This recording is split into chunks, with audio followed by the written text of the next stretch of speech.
लगता है पर्यावरण का मुद्दा, क्योंकि इन सभी चीजों से जुड़ता है जब हम माइनिंग की बात करते हैं। और अगर हम पर्यावरण को जिस तरीके से मतलब एक हम लोग समझ रहे हैं, और जिस तरह का उसका माइनिंग से जिस तरीके से उस पे असर हो रहा है, वो ना कि केवल पर्यावरण एक अम, वो लोगों की जिंदगियों को किस तरीके से उस पे असर हो रहा है, और माइंस के पास रहने वाले जो लोग हैं वो किस तरीके से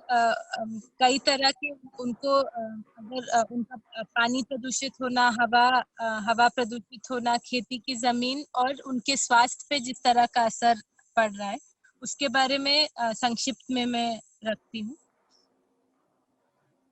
जितनी भी माइंस, खास करके अगर रायगढ़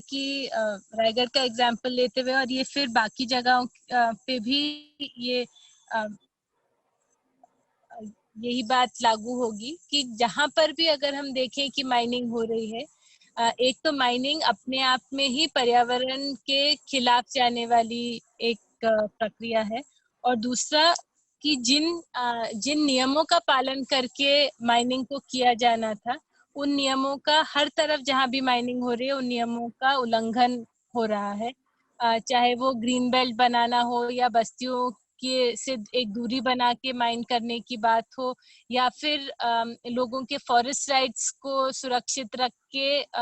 फिर जंगल की भूमि के ऊपर अधिग्रहण की बात हो। तो यहाँ मैं इस बात को बोलते हुए रख रही हूँ कि वैसे भी माइनिंग जब आती है तो लोगों के बहुत तरह के जो अ, हक है उनका उल्लंघन किया जाता है, चाहे वो उनके जमीन का अधिग्रहण हो जो गैर कानूनी रूप से किया जाता है, या फिर आदिवासियों की जमीन को धोखे से जो लिया जाता है, वो सारी चीजें और साथी भी रखेंगे। पर केवल अगर पर्यावरण का देखें तो उसमें भी जिस तरह के जो नियम बने हैं, उन सभी नियमों का उल्लंघन करके वहां पर जिस तरह से माइनिंग होती है, उससे अगर हम देखें, अगर रायगढ़ में जहाँ तमनार क्षेत्र है, जहाँ पर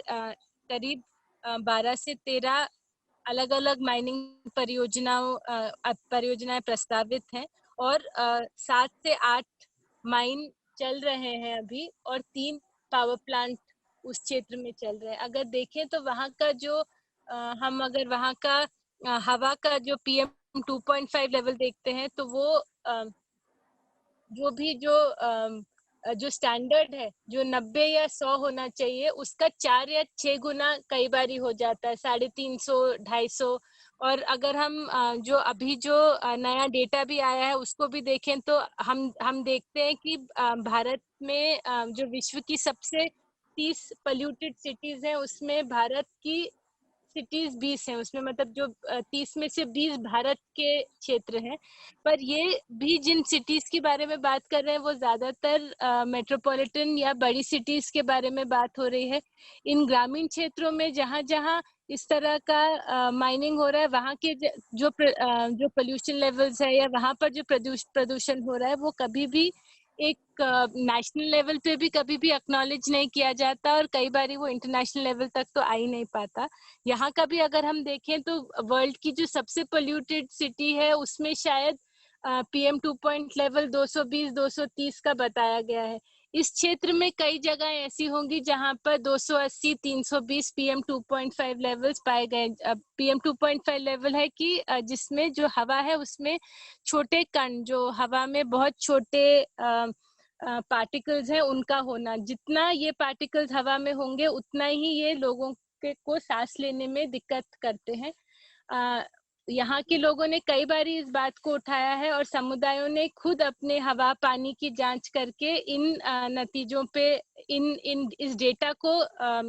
को जनरेट किया है, और फिर ये डेटा कई जगह और कोर्टों में इसको दिया है। कोर्ट के बारे में मैं थोड़ा बाद में बताऊंगी, पर अभी परिस्थिति को बता देती हूँ। तो एक तो PM 2.5 लेवल्स बहुत हाई हैं, उसके ऊपर जब इन चीजों की जांच की गई, तो उसमें ना ही केवल इनका हाई होना है, पर इनमें जिस तरह के हैवी मेटल्स पाए गए हैं, वो अपने आप में बहुत खतरनाक खतरनाक है। तो उसमें चाहे वो मर्क्यूरी हो, जिंक हो, लेड हो, ऐसी चीजें हैं जो फेफड़ों के ऊपर, किडनी के ऊपर, अपने ब्रेन के ऊपर और बॉडी के अलग अलग चीजों के ऊपर उनका प्रभाव पड़ता है। ये कई बार ये प्रभाव ऐसा होता है कि अपने को एकदम से देखने को नहीं मिलता, और क्योंकि इसके ऊपर बहुत अध्ययन किया नहीं गया, इसको अपन एकदम जोड़ नहीं पाते कि ये माइनिंग से जुड़ा हुआ है। जैसे हमको सिलिकोसिस वगैरह को भी एक काम से जुड़े हुए बीमारी को कहने में लोगों को बहुत संघर्ष करना पड़ा। इसी तरह मुझे लगता है कि माइनिंग के साथ, जहाँ जहाँ माइनिंग हो रही है वहां पर आसपास रहने वाले लोगों के स्वास्थ्य के ऊपर जो प्रभाव पड़ रहा है, उसको अभी तक एस्टैब्लिश नहीं किया गया है कि ये डायरेक्टली माइनिंग से लिंक्ड है। पर अभी जिस तरह के अध्ययन यहाँ पर लोगों ने खुद अपना श्रम और अपना और दूसरे संगठनों और संस्थाओं की मदद से किया है, उसमें 2 रिपोर्ट उन्होंने निकाली है। पॉइजन करके एक रिपोर्ट है जिसमें हवा, पानी और जमीन की जांच की, तो उसमें कई सारे हैवी मेटल्स पाए गए। और उससे जुड़ी हुई जो बीमारियां थी, एक सर्वे का, एक छोटा सर्वे करके उन्होंने निकाला कि चाहे वो पैरों का जमीन पे लगातार जिनका सॉइल, कंटामिनेटेड सॉइल से जहाँ कांटेक्ट होता है, तो उसका फटना, आंखों में इरिटेशन होना, सांस का प्रॉब्लम है, कैंसर के केसेस का बढ़ना और स्पॉन्टेनियस मिसकैरेजेस होना, ऐसी कई चीजें आसपास के गांव में एक बढ़ोतरी में पाई गई। और एक जो चीज थी जिसको कभी भी डॉक्टर्स वो नहीं करते, वो है हाथ पैर का दर्द होना। एक मतलब एक ऐसा आपको उस दर्द का जड़ नहीं पता होता, पर वो लगातार एक तरह का दर्द और एक तरह की थकान होना। इन सब चीजों का जिस तरह का प्रदूषण और जिस तरह के हैवी मेटल्स आसपास माइनिंग के द्वारा फैल रहे हैं, कोल माइनिंग के द्वारा फैल रहे हैं, उससे एक कनेक्शन हमको अभी दिख रहा है। उस कनेक्शन को और एस्टैब्लिश करने की जरूरत है। इन्हीं सब चीजों को लेके यहाँ के समुदाय 2 केसेस लेके कोर्ट में गए, और एनजीटी में बहुत लंबी लड़ाइयों के बाद एक केस में जिंदल और एससीसीएल जहाँ पर माइन कर रहे थे, वहां पर ये एस्टैब्लिश हुआ, दुकालूराम वर्सेस यूनियन ऑफ इंडिया, उसमें एस्टैब्लिश हुआ कि इन खास करके जिंदल ने, जिसने उस जगह पर कम से कम 12 साल से माइनिंग की थी, उन्होंने बहुत सारे पर्यावरण के नियमों का उल्लंघन किया था, उनका पालन नहीं किया था, और इसलिए वहां का जो हवा, पानी प्रदूषित हुआ, लोगों को क्षति पहुंची, और लोगों के घरों, उनके जो जीवन यापन के साधन है, उनको भी क्षति पहुंची। और उसकी वजह से उनके ऊपर 160 करोड़ का, दोनों जिंदल और एससीसीएल जो अभी केयरटेकर है, उसके ऊपर 160 करोड़ का जुर्माना लगाया गया। और उसको अभी उन्होंने सुप्रीम कोर्ट में चैलेंज किया है। पर ये यहाँ के लोगों के लिए एक बहुत बड़ी जीत इसलिए थी क्योंकि ये इस बात को एस्टैब्लिश करता था कि जो लोग लगातार बोल रहे थे कि जिस तरीके से कंपनीज और यहाँ का और प्रशासन भी जिस तरीके से कंपनीज के द्वारा हो रहे गैर कानूनी वायलेशंस को नजरअंदाज कर रहा था, वो सामने आ पाया। और इसमें कम से कम एक कंपनी को पिनलाइज किया गया। दूसरा एक केस है शिवपाल भगत वर्सेस यूनियन ऑफ इंडिया, जिसमें इन्हीं सब जिस तरह का डेटा था वो और भी घरघोड़ा और तमनार दोनों क्षेत्रों के लिए था, जहां पर फ्लाई ऐश, मतलब जो पावर प्लांट से जब बिजली बनती है तो उसमें से जो फ्लाई ऐश निकलती है, उसको कंपनीज वैसे उनको एक फ्लाई ऐश पॉन्ड बना के उसमें डालना होता है, पर अपना पैसा और अपने लिए उसको आसान बनाने के लिए, क्योंकि उतनी जमीन को एक्वायर करना भी उनके लिए मुश्किल होता है, तो वो कहीं कहीं लोगों के खेतों पे या जंगल की जमीन पे कई बार बिना किसी परमिशन के उस पे डंप करना शुरू करते हैं। और ये बहुत बड़े बड़े ऐश डंप बन जाते हैं। अगर देखेंगे तो ऐसा लगता है कि ऐसे एक पहाड़ है, पर वो असली में फ्लाई ऐश का पहाड़ है, और उसके नीचे कई पूरा जंगल दब जाता है और एक वो पहाड़ की तरह से दिखता है। ये फ्लाई ऐश कई बार गिर के लोगों के खेतों में जाती है, सॉइल को भी पोल्यूट करती है, और जब गर्मी के दिन आते हैं तो ये पूरी तरफ उड़ के लोगों के खेतों में, हवा में जाती है, जिससे लोगों के सांस में और हर तरीके का स्किन इन्फेक्शन इन चीजों की बढ़त होती है। तो इस केस में भी शिवपाल भगत वर्सेस यूनियन ऑफ इंडिया में भी कोर्ट ने ये माना कि ये तमनार का पूरा क्षेत्र अभी अपनी कैरिंग कैपेसिटी की, मतलब जहां पर आप माइनिंग करते हो उस जगह की भी एक क्षमता होती है कि आप एक साथ यहाँ पर कितनी माइनिंग कर सकते हो। कोर्ट ने और नीरी और आईआईटी के ऐसे कुछ स्टडीज हैं जो खुद ये कह रहे हैं कि इस जगह की जो कैपेसिटी है वो ऑलमोस्ट